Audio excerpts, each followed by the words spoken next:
परिचय। क्या तुम जानती हो, मेरे पिता मधुमेह से पीड़ित हैं। ओह, क्या तुम्हारे दादाजी को भी मधुमेह था? मैं नहीं जानती, पर तुम ये क्यों पूछ रही हो? मैं ये जानना चाहती हूँ कि कहीं तुम्हारे पिता को ये रोग उनके माता पिता से वंशागत रूप से तो नहीं मिला? किसी को वंशागत रूप से रोग कैसे मिल सकता है? माता पिता से उनके बच्चों में आनुवंशिक तत्व के स्थानांतरित होने से वंशागत रोग हो सकते हैं। आओ, मैं तुम्हें विस्तार से बताऊं। उद्देश्य।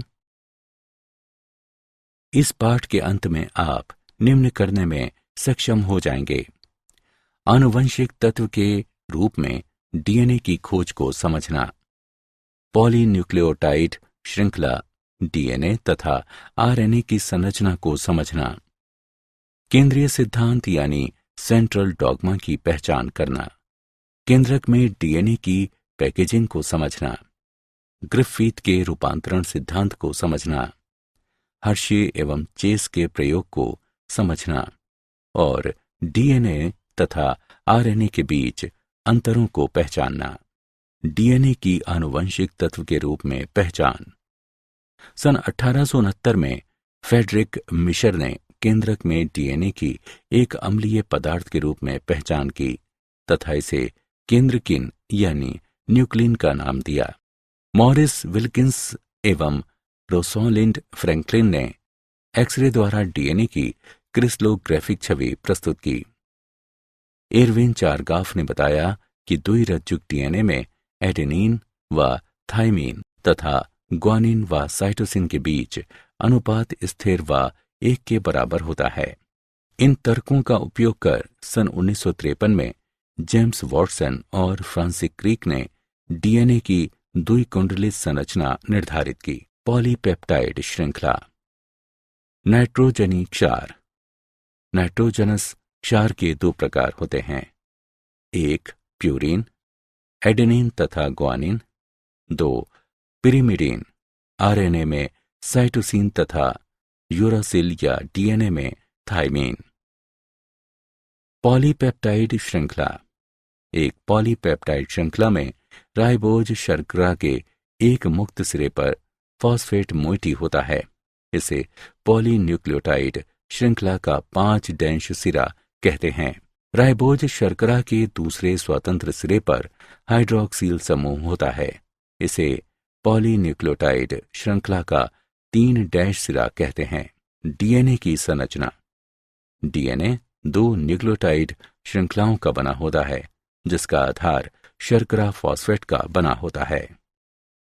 2 बहुलक प्रति समानांतर चलते हैं। एक बहुलक की ध्रुवता 5' से 3' होती है, जबकि दूसरे बहुलक की ध्रुवता 3' से 5' होती है। दोनों बहुलकों में पूरक आधार युग्मन होता है, जहां क्षारक युग्म हाइड्रोजन बंधों से बंधे होते हैं। दोनों श्रृंखलाएं दक्षिणावर्ती ढंग से राइट हैंडेड फैशन कुंडलित होती हैं। एक कुंडली में प्रत्येक 0.34 नैनोमीटर के बाद क्षारक युग्म होते हैं और प्रत्येक 3.4 नैनोमीटर के बाद कुंडली घूम जाती है। प्रत्येक घुमाव में लगभग 10 क्षारक युग्म होते हैं। दुई कुंडली में एक क्षारक युग्म दूसरे क्षारक युग्म पर स्थित होता है। मूल सिद्धांत। Central dogma. मूल सिद्धांत का अर्थ निम्नलिखित ढंग से आनुवंशिक संकेत का प्रवाह है: डीएनए, आरएनए, प्रोटीन। और इस सिद्धांत का प्रतिपादन फ्रांसिस क्रिक ने किया। प्राक केंद्रकों यानी प्रोकार्योट में डीएनए कुंडली संवेष्टन। एक प्रारूपी स्तनधारी कोशिका में डीएनए द्विकुंडली की लंबाई 2.2 मीटर होती है। एक छोटे से केंद्रक में इसका समावेश कैसे होता है? एक प्राक केंद्र की कोशिका में डीएनए। प्राक केंद्रकों में डीएनए विशाल पाशों में संगठित होता है, जिसे प्रोटीनों में स्थित केंद्र काभ यानी न्यूक्लियोइड थामे रहते हैं। ससीम केंद्रकों यानी यूकार्योट्स में डीएनए कुंडली का संवेष्टन। ससीम केंद्रकी में हिस्टोन्स संगठित होते हैं, जिससे 8 हिस्टोन अणुओं की एक इकाई का निर्माण होता है। जिसे हिस्टोन अष्टक कहते हैं। डीएनए ऋणात्मक रूप से आवेष्टित अष्टक से लिपटा होता है, जिससे केंद्रिकाभ यानी न्यूक्लियोजोम का निर्माण होता है। आवर्ती केंद्रिकाभ न्यूक्लियोजोम केंद्रक में धागानुमा संरचनाओं का निर्माण करते हैं, जिन्हें एक के बाद एक मिलते हैं, उसे क्रोमेटिन कहते हैं। इलेक्ट्रॉन सूक्ष्मदर्शी में केंद्रिकाभ न्यूक्लियोजोम धागे पर मन के जैसे दिखाई देते हैं। क्रोमेटिन संवेष्टित होता है, जिससे क्रोमेटिन तंतुओं का निर्माण होता है।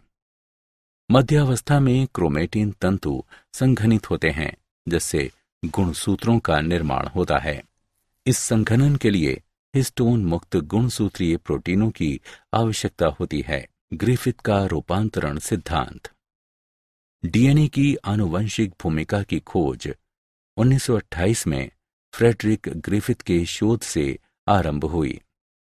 फ्रेडरिक ग्रिफिथ ने स्ट्रेप्टोकोकस न्यूमोनियाई के 2 प्रभेदों, रोगजनक और गैर रोगजनक पर कार्य किया। ग्रिफिथ ने जब रोगजनक एस प्रभेद के ऊष्मा से मृत अवशेषों को गैर रोगजनक आर प्रभेद की जीवित कोशिकाओं से मिलाया, तो देखा कि इनमें से कुछ कोशिकाएं रोगजनक हो गईं। ग्रिफिथ ने इस चमत्कार को रूपांतरण का नाम दिया। रूपांतरण सिद्धांत के जैव रासायनिक लक्षण वर्णन। कॉलिन मैक्लिओड व मैकलीन मैककार्टी ने ग्रिफिथ के रूपांतरण सिद्धांत के जैव रासायनिक स्वरूप निर्धारण पर शोध किया। नीचे दिए शोध के अनुसार आप देख सकते हैं कि डीएनए आनुवंशिक पदार्थ है। हर्शे चेस प्रयोग। सन 1952 में अल्फ्रेड हर्शे और मार्था चेस ने अपने प्रयोगों से सिद्ध किया कि डीएनए T2 नामक जीवाणु भोजी फाज का आनुवंशिक तत्व है। उन्होंने कुछ विषाणु रेडियोधर्मी फास्फोरस रेडियोधर्मी डीएनए उत्पादक से युक्त एक साधन पर और कुछ अन्य रेडियोधर्मी गंधक यानी रेडियोधर्मी प्रोटीन उत्पादक युक्त साधन पर उगाए। रेडियोधर्मी विभोजियों को ई कोलाई जीवाणु से चिपक जाने दिया गया। पाया गया कि रेडियोधर्मी डीएनए से युक्त विषाणु से संक्रमित जीवाणु रेडियोधर्मी थे, जबकि रेडियोधर्मी प्रोटीन से संक्रमित विषाणु में डीएनए नहीं था। इससे स्पष्ट होता है कि विषाणु से जीवाणु का प्रेषित तत्व डीएनए था। आनुवंशिक तत्व के गुण। एक आनुवंशिक रूप में कार्य करने हेतु एक अणु का निम्नलिखित मानकों को पूरा करना आवश्यक है। उसे प्रतिकृति बनानी चाहिए, उसे रासायनिक और संरचनात्मक स्तर पर स्थिर होना चाहिए, उसमें उत्परिवर्तन की संभावना होनी चाहिए, उसमें स्वयं को मेंडलीय लक्षणों के रूप में प्रकट करने की क्षमता होनी चाहिए। आरएनए पहला आनुवंशिक पदार्थ था। जीवन की आवश्यक प्रक्रियाओं एवं प्रोटीन संश्लेषण तंत्र का विकास आरएनए से हुआ। आरएनए आनुवंशिक तत्व के साथ साथ एक उत्प्रेरक के रूप में कार्य कर सकता है। एक उत्प्रेरक के रूप में आरएनए प्रतिक्रियाशील और अस्थायी था। इस तरह आरएनए के रासायनिक रूपांतरण से एक स्थायी आनुवंशिक तत्व के रूप में डीएनए का विकास हुआ। कौन सा आनुवंशिक तत्व बेहतर है, आरएनए या डीएनए? आरएनए और डीएनए के कुछ लक्षण हैं।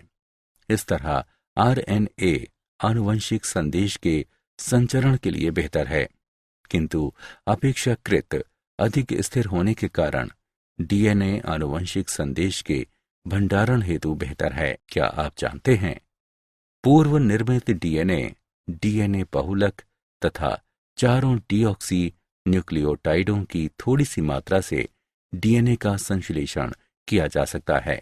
इससे डीएनए बहुलक के शुद्धिकरण के साथ साथ जैविक रूप से सक्रिय डीएनए उत्पादन में सहायता मिलती है।